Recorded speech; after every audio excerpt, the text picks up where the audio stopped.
Hello everyone, teachers academy group के YouTube channel में आप सभी का फिर से एक बार स्वागत है। तो दोस्तों, आज हम आप लोगों के लिए टॉप 50 क्वेश्चंस लेकर के आए हैं और ये क्वेश्चंस आपका जो अध्याय 1 सीटेट का जो ऑफिशियल सिलेबस है, उस सिलेबस में हम लोगों को जितने भी टॉपिक पढ़ने हैं उस टॉपिक को हम सीरियली वाइज एक सेशन में कर रहे हैं। तो हमारा जो है अध्याय 1 कंप्लीट हो चुका है। तो उसका जो प्रीवियस ईयर में कितना क्वेश्चंस पूछा गया है वो अभी हम आप लोगों को दिखलाएंगे। 2011 से लेकर के 19 तक, खास करके आज के सेशन में 16 तक के क्वेश्चंस का हम लोग चर्चा करेंगे। और फर्स्ट टॉपिक का नाम है हमारा विकास की अवधारणा एवं इसका अधिगम से संबंध, concept of development and it's relation with learning. तो चलिए हम आप लोगों को दिखलाते हैं कि इस जो सेशन था आप लोगों का टॉपिक फर्स्ट, इससे कितना क्वेश्चंस पूछा गया है।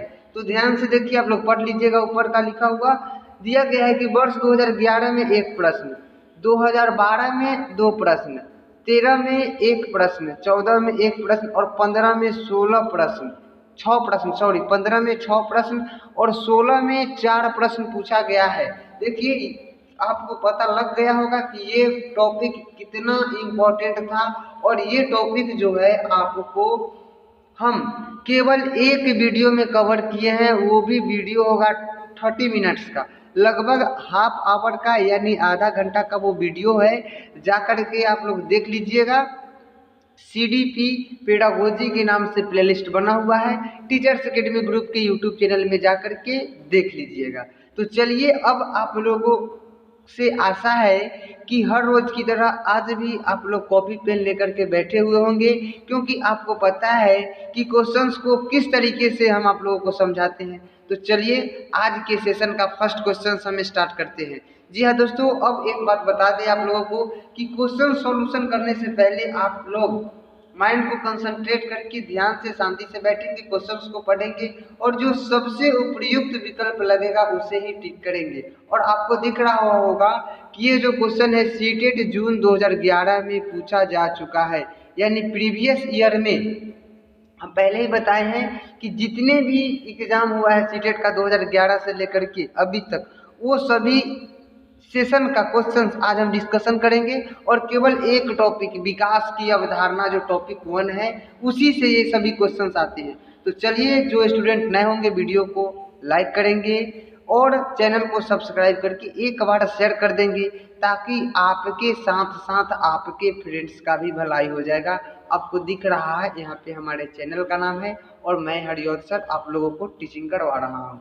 चलिए, तो अब हम लोग क्वेश्चंस की ओर चलेंगे। फर्स्ट क्वेश्चन है आज के सेशन का, निम्नलिखित में से किस अवस्था में बच्चे अपने समवयस्क समूह के सक्रिय सदस्य हो जाते हैं, यानी अपने ग्रुप का, अपने पेयर का, अपने समूह का एक्टिव मेंबर कब हो जाते हैं, ये क्वेश्चन है। देखिए, तो समूह और सदस्य बनाने की अवस्था पूछा जाता कि किस अवस्था में बालक जो है समूह बनाना प्रारंभ करता है, तो वो है आपका कि बालक जो है बाल्यावस्था में समूह बनाना प्रारंभ करता है। लेकिन अपने समूह के सक्रिय सदस्य, यानी समूह में जितने भी एक्टिविटीज होते हैं, इसमें ये अपना एक्टिव रोल अदा करते हैं, सक्रिय रूप से एक्टिव होते हैं। तो ये हुआ आपका किशोरावस्था। क्योंकि आप लोगों को पता है कि किशोरावस्था के लोगों का जो ग्रुप होता है, एडोलेसेंस वाले स्टेज के बच्चे का जो ग्रुप होता है, उसमें जो कुछ भी कार्य हो, गलत हो या सही हो, सभी समान रूप से करते हैं, सभी बराबर भागीदारी निर्वहन करते हैं उस अपने समूह में। तो क्वेश्चन यही था। सक्रिय सदस्य अगर रहता है क्वेश्चंस में तो आपको टिक कर रहा है किशोरावस्था। क्वेश्चंस अगर ऐसे आए कि समूह बनाने का अवस्था, समूह बनाने का अवस्था, तो बाल्यावस्था। समूह बनाने से पूर्व की अवस्था, तो पूर्व बाल्यावस्था। इसीलिए हम आपको कॉपी पेन लेकर के बैठने के लिए बोलते हैं कि बाकी बचा ऑप्शंस पे भी डिस्कशन हो जाएगा। तो किशोरावस्था है आपके सक्रिय सदस्य की अवस्था, पूर्व बाल्यावस्था है आपका पूर्व सदस्य की अवस्था, यानी पूर्व गैंग जिसे बोला जाता है, पूर्व विद्यालय की उम्र बोला जाता है और पूर्व स्कूल एज भी इसको बोला जाता है। अब बाल्यावस्था जो है, उत्तर बाल्यावस्था, इसमें आपका स्कूल एज है, गैंग एज है, इसे समूह सदस्य बनाने की अवस्था कहा जाता है। तो 28 का जितने भी स्टूडेंट ए ऑप्शन किए हैं सही है। चलिए चलते हैं सेकेंड क्वेश्चन की ओर।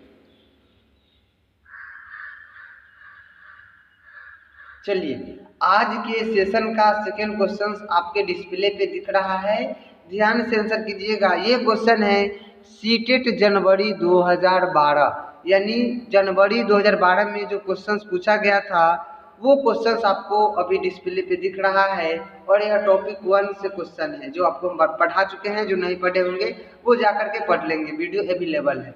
अब क्वेश्चन है मानव विकास को निम्न क्षेत्रों में विभाजित किया जाता है। जो है देखिए, मानव के विकास को हम आप लोगों को बताए हैं कि मानव के विकास का जो अध्ययन किया जाता है वो शिक्षा मनोविज्ञान के अंतर्गत किया जाता है और शिक्षा मनोविज्ञान जो है वो मनोविज्ञान का एक पक्ष है। तो मानव विकास का अध्ययन, मानव विकास को विभाजित किया है आपका शारीरिक विकास, संज्ञानात्मक विकास और सामाजिक विकास। तो शारीरिक विकास देखिए इसमें भी है संज्ञानात्मक, लेकिन आध्यात्मिक है। तो आध्यात्मिक वाला ऑप्शन को कट करना है क्योंकि मनोविज्ञान जो है आत्मा के विज्ञान को स्वीकार नहीं किया है, अध्यात्म को नहीं मानता है। तो अध्यात्म वाले ऑप्शन को देख करके ही कट करेंगे। तो इसमें भी अध्यात्म है, तो 2 ऑप्शन कट हो गया। अब बाकी बचा 2 ऑप्शन, 2 और 4। तो फर्स्ट है शारीरिक संज्ञानात्मक, यहाँ तक तो हमारा सही है, ठीक है। लेकिन संवेगात्मक और सामाजिक ले लेते हैं तो हमारा जो संवेगात्मक है वो सामाजिक के अंतर्गत ही आता है, लेकिन इसमें नैतिक विकास नहीं दिया गया है, तो ये भी हमारा गलत हो गया। भाषाई विकास भी नहीं दिया है। अब है लास्ट ऑप्शन 4। तो मनोविज्ञान के अंदर ही ये सभी आता है, संज्ञानात्मक, संवेगात्मक और शारीरिक। संज्ञानात्मक में आपका आ जाता है भाषाई विकास, लैंग्वेज डेवलपमेंट, और संज्ञानात्मक विकास को ही मानसिक विकास के नाम से जाना जाता है या बौद्धिक विकास के नाम से जाना जाता है। संवेगात्मक विकास जो है आपका सामाजिक विकास का एक पक्ष है और सामाजिक विकास में संवेगात्मक के साथ साथ नैतिक विकास भी होता है।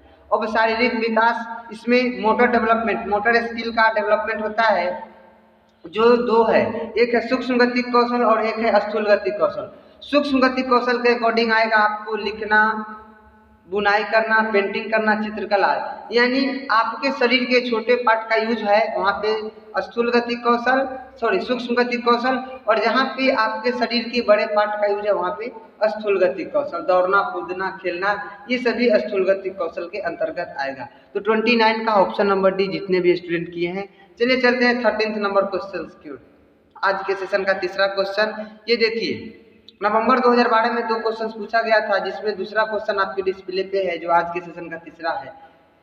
किशोर डैश का अनुभव कर सकते हैं, यानी किशोरावस्था के बालक जो है वो किस चीज का अनुभव करते हैं। आप अपने ऊपर क्वेश्चंस को लेकर के सोचिए कि क्या आप बचपन में किए गए अपराधों के प्रति डर का भाव करते हैं? नहीं, आप जो है सोचते कि वो क्या बचपन का समय था, हमने इस टीचर को बहुत परेशान किया था, और अभी आप ये चर्चा करके मजे लेते हैं, डरते तो है नहीं। ऑप्शन है गलत। आत्मसिद्धि के भाव, देखिए आत्मसिद्धि के भाव नहीं होता है। थर्ड है जीवन के बारे में तृप्ति, ये भी नहीं है। दुश्चिंता एवं स्वयं से सरोकार, जी बिल्कुल ये सही इसलिए है क्योंकि किशोरावस्था के बालक जो है वो अपने जीवन के बारे में, स्वयं के भविष्य के बारे में, फ्यूचर के बारे में सोचते हैं कि हमारा लाइफ का क्या होने वाला है, ठीक है। तो ये आपका जो 13 नंबर क्वेश्चन का ऑप्शन नंबर डी सही है, और खास करके हम जब जिन प्याजे पढ़ाएंगे तो उसमें ये आपको क्लियर हो ही जाएगा किशोरावस्था। अब है नेक्स्ट क्वेश्चन 31, भाषा विकास में सहयोग करने का कौन सा तरीका गलत है? गलत तरीका चुनना है। ये सीटेट जुलाई 2013 में क्वेश्चन पूछा गया है, थोड़ा कलर को चेंज कर लेंगे तो अच्छा होगा। चलिए, भाषा विकास में सहयोग करना, देखिए आप टीचर है तो आपको बच्चे के भाषाई विकास का ध्यान रखना है। तो आपका कौन सा तरीका गलत होगा जिससे भाषाई विकास सहयोग करने के लिए गलत तरीका माना जाएगा। देखिए, बच्चे को बिना टोके प्रकरण पर बात करने देना यह सही तरीका है, क्योंकि बालक अगर किसी चीज़ को बोल रहा है तो उसे बोलने का पूर्ण मौका दिया जाना चाहिए। अगर आप उसे बीच में ही टोकेंगे तो उसका जो है भाषाई विकास अवरुद्ध हो जाएगा और वो जो बोलना चाहता है वो नहीं बोल पाएगा। तो ये ऑप्शन आपका गलत हो गया। उसकी अपनी भाषा के प्रयोग को अमान्य करना बिल्कुल सही है, हो जाएगा अकॉर्डिंग टू क्वेश्चन, क्योंकि क्वेश्चन में गलत पूछा है तो गलत ऑप्शन को चूज करना है। अगर बालक किसी चीज के बारे में अपनी भाषा का यूज कर रहा है तो उसके भाषा को आप इनवैलिड कीजिएगा, अमान्य कर दीजिएगा। तो ये तरीका जो है आपका भाषा विकास में सहयोग करने का गलत तरीका है। आंसर यही है, सी और डी ऑप्शन की ओर चलेंगे। बच्चे के अगर भाषाई विकास का समर्थन कीजिएगा तो उसके भाषा विकास में सहयोग होगा। तो यहाँ पे तो गलत बात था, तो ऑप्शन गलत हो गया। प्रयोग के अवसर उपलब्ध कराइएगा तो ये भी भाषा विकास में सहयोग करेगा, लेकिन यहाँ पे तरीका गलत पूछा है, निगेटिव पूछा है, तो निगेटिव ऑप्शन ही सही होगा। तो 31 का ऑप्शन नंबर बी, जितना भी स्टूडेंट किए हैं सभी स्टूडेंट का सही है। गाइस, वीडियो को लाइक शेयर करते रहिएगा, क्योंकि हमेशा कहना मुझे भी अच्छा नहीं लगता है। चलिए चलते हैं 32 नंबर क्वेश्चन की ओर। मानव विकास, देखिए विकास चैप्टर हम आपको पढ़ा चुके हैं कि विकास जो है जीवन पर्यंत चलने वाली एक सतत प्रक्रिया है, और विकास जो है मेजरेबल और क्वांटिटेटिव दोनों है, यानी मात्रात्मक और गुणात्मक दोनों है। तो यहीं पे क्वेश्चन है कि मानव विकास डैश है, तो मात्रात्मक के साथ साथ गुणात्मक भी है। तो ये आपका ऑप्शन नंबर डी में सही है। अब मात्रात्मक देखिए, आपका अगर शारीरिक विकास हुआ है तो इसे आप माप सकते हैं। आपके शरीर के वजन में वृद्धि हुआ है तो इसे आप भी माप तोल सकते हैं। अब गुणात्मक, आप में कितना भाषाई विकास हुआ, कितना इमोशनल डेवलपमेंट हुआ, कितना आपका इमोशनल डेवलपमेंट के साथ साथ मोरल डेवलपमेंट हुआ, ये आपका गुण पे डिपेंड करता है, ये आपके व्यवहार पे डिपेंड करता है। और व्यवहार जो है गुण को दर्शाता है, बल्कि मात्रा को नहीं दर्शाता है। तो आपका ऑप्शन नंबर डी बिल्कुल सही है। चलते हैं 33 नंबर क्वेश्चन की ओर। ये सीटेट फरवरी 2015 में पूछा गया है। क्वेश्चन है, निम्नलिखित में से कौन प्रारंभिक बाल्यावस्था अवधि के दौरान उन भूमिकाओं एवं व्यवहारों के बारे में जानकारी प्रदान करते हैं जो एक समूह में स्वीकार्य है। यानी प्रारंभिक बाल्यावस्था देख लीजिए, प्रारंभिक बाल्यावस्था यानी बालक का एज होगा आपका कितना, 2 से 6। तो 2 से 6 वर्ष के बालक के बारे में जानकारी, और उन्हें कौन कौन से स्वीकार करेगा, उनकी भूमिकाओं को कौन कौन से। तो देखिए 2 से 6 वर्ष के बालक तो विद्यालय जाएंगे नहीं, तो अध्यापक वाला ऑप्शन जहाँ जहाँ पे मिलेगा कट करेंगे, ठीक है। अब बालक घर में रहता है तो उसे साथी भी नहीं होगा, तो ये भी ऑप्शन गलत। बचा एक ऑप्शन सही कि उसके भूमिकाओं को माता पिता और भाई बहन ही स्वीकार करेंगे, जो एक समूह के लिए होगा, ठीक है। उनका समूह जो है, छोटे बच्चों का समूह कहाँ तक सीमित होता है, माता पिता और भाई बहन तक ही। तो 33 का ऑप्शन नंबर डी। अभी तक कुछ स्टूडेंट का आंसर सही आया है और डी वाले सभी स्टूडेंट का आंसर सही है, 33 का डी। चलिए चलते हैं 34 नंबर क्वेश्चन की ओर।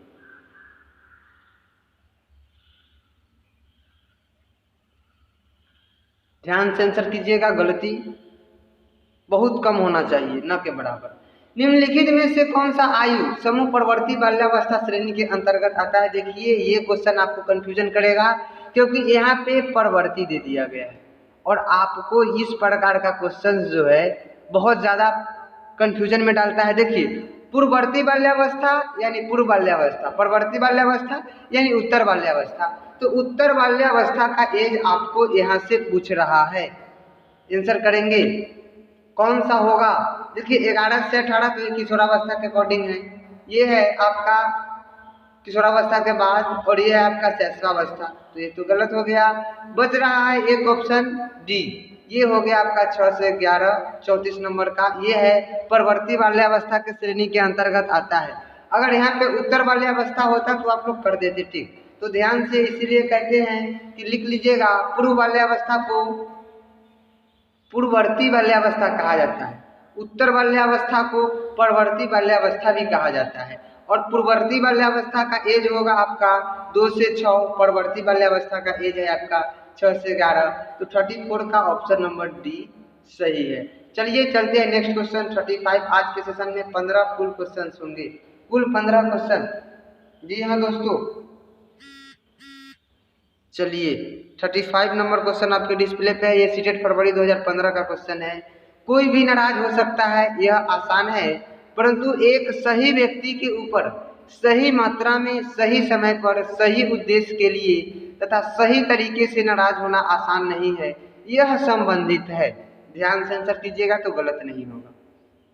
देखिए, नाराज होना, खुशी होना, हर्ष उल्लास, ये सभी किसका पार्ट है? तो ये सभी जो है आपका इमोशन का पार्ट है, संवेग का पार्ट है। जी दोस्तों, 35 का ए सामाजिक विकास में तो आपका भाषाई विकास आ गया, संज्ञानात्मक नहीं सॉरी, इसमें आपका आ जाएगा मोरल डेवलपमेंट और इमोशनल डेवलपमेंट। इसमें आएगा आपका लैंग्वेज डेवलपमेंट, और इसमें आपका जो है शारीरिक विकास जो है, इसमें आपका फिजिकल डेवलपमेंट में जो है मोटर डेवलपमेंट होता है। तो 35 का आपका ऑप्शन नंबर ए सही है। चलते हैं 36 नंबर क्वेश्चन की ओर।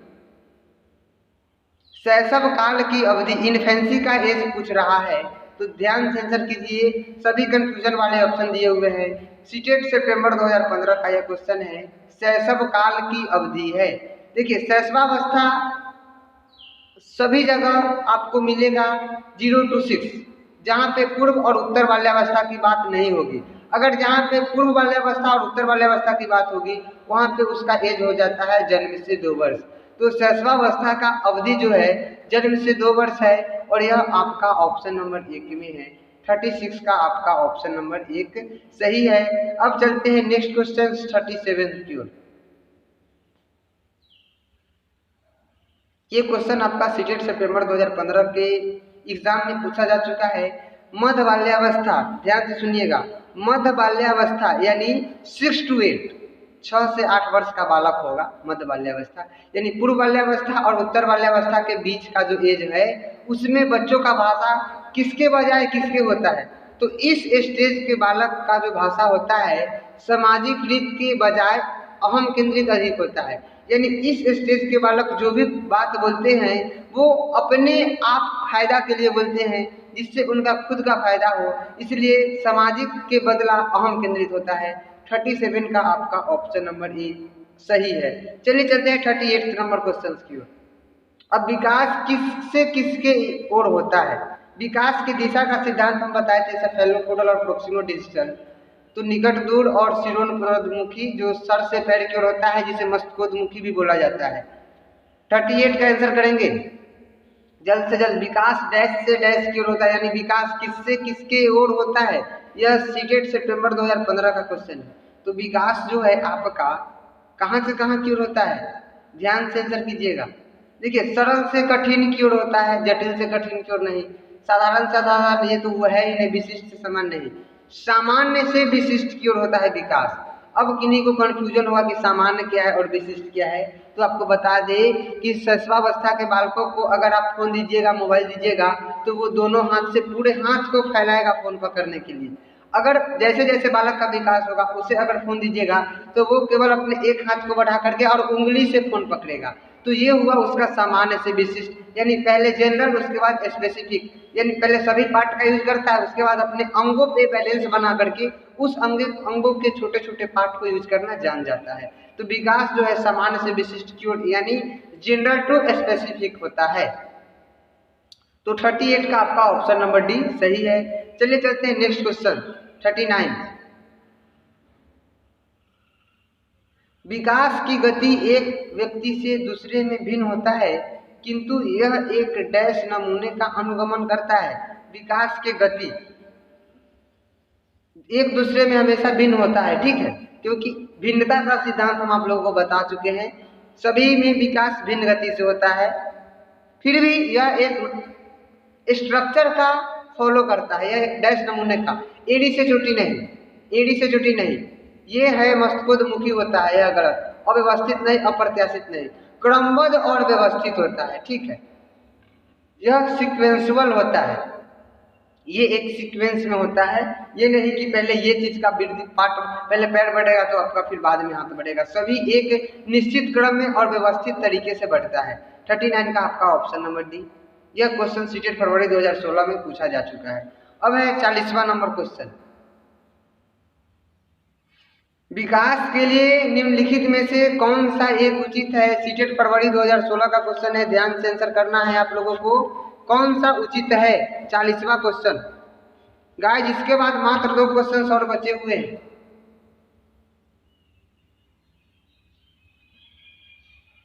विकास के लिए निम्नलिखित में से कौन सा एक उचित है? सीटेट फरवरी 2016 का क्वेश्चन है। देखिए, विकास जन्म के साथ प्रारंभ होता है और समाप्त होता है। देखिए यहाँ तक तो सही था कि विकास जन्म के साथ प्रारंभ होता है लेकिन तुरंत समाप्त हो जाता है, ये बात नहीं है। जब तक कि आपका मृत्यु न हो जाए तब तक विकास समाप्त नहीं होता है। आपका ऑप्शन नंबर 1 गलत। सामाजिक सांस्कृतिक संदर्भ विकास में एक महत्वपूर्ण भूमिका निर्वाह करता है। जी बिल्कुल, विकास एकल आयामी नहीं है, विकास बहुआयामी है। विकास पृथक नहीं है, विकास परस्पर होता है। ठीक है, तो आपका जो है ऑप्शन नंबर बी सही है, क्योंकि विकास जो है आपका सामाजिक सांस्कृतिक यानी सोशियो कल्चरल को इफेक्ट करता है और एक महत्वपूर्ण भूमिका का भी निर्वाह करता है। अब सेकेंड लास्ट क्वेश्चन आज के सेशन का, भाषा विकास के लिए प्रारंभिक बचपन का समय। क्वेश्चन पूछा गया था आपका 8 दिसंबर में कि जो आपका प्रारंभिक बचपन का समय है वो अति संवेदनशील है, किसके लिए? तो भाषा विकास के लिए। अब क्वेश्चन पहले पूछा गया था 16 में कि भाषा विकास के लिए प्रारंभिक बचपन का समय, तो अति संवेदनशील है, अति संवेदनशील। क्योंकि इस स्टेज के बालकों को अगर आप अच्छे माहौल में रखिएगा भाषा बहुत जल्दी से सीख जाएगा। 41 का आपका ऑप्शन नंबर सी सही है। अब लास्ट क्वेश्चन है आज के सेशन का। जितने भी स्टूडेंट सेशन में हैं लाइक नहीं किए होंगे तो लाइक करेंगे, चैनल को सब्सक्राइब करेंगे, नहीं किए हैं तो नए स्टूडेंट के लिए सब्सक्राइब, और शेयर तो सभी को करना है। चलिए 42 क्वेश्चंस आपके डिस्प्ले पे। भाषा के विकास के लिए सबसे संवेदनशील समय निम्नलिखित में से कौन सा है? यह क्वेश्चन आपका सीटेट सितंबर 2016 का है, ध्यान से आंसर करना है। सबसे संवेदनशील समय भाषा विकास के लिए, तो अभी जस्ट आंसर किए थे प्रारंभिक बाल्यावस्था। देखिए कैसे कैसे क्वेश्चन आता है। तो आपका 42 नंबर क्वेश्चन का यानी आज के सेशन का 15वां क्वेश्चन, जिसका आंसर है आपका ऑप्शन नंबर सी यानी 3। तो गाइस सेशन को एंड करने से पहले बता दें आप लोग कि आपको आज का सेशन कैसा लगा, और इस सेशन में जो क्वेश्चंस पूछे गए थे वो सभी आपका प्रीवियस ईयर से था। और जितने भी स्टूडेंट आज नए जुड़े हैं वो चैनल को सब्सक्राइब करेंगे, और टीचर्स एकेडमी ग्रुप का जो ये यूट्यूब चैनल है इस पे आपको NCERT बेस्ड प्रिपरेशन कराई जाती है। 2 बजे हम रेगुलर CDP का क्लास और रात में 9:30 बजे हम लोग टॉप क्वेश्चन से प्रैक्टिस करते हैं। चलिए धन्यवाद।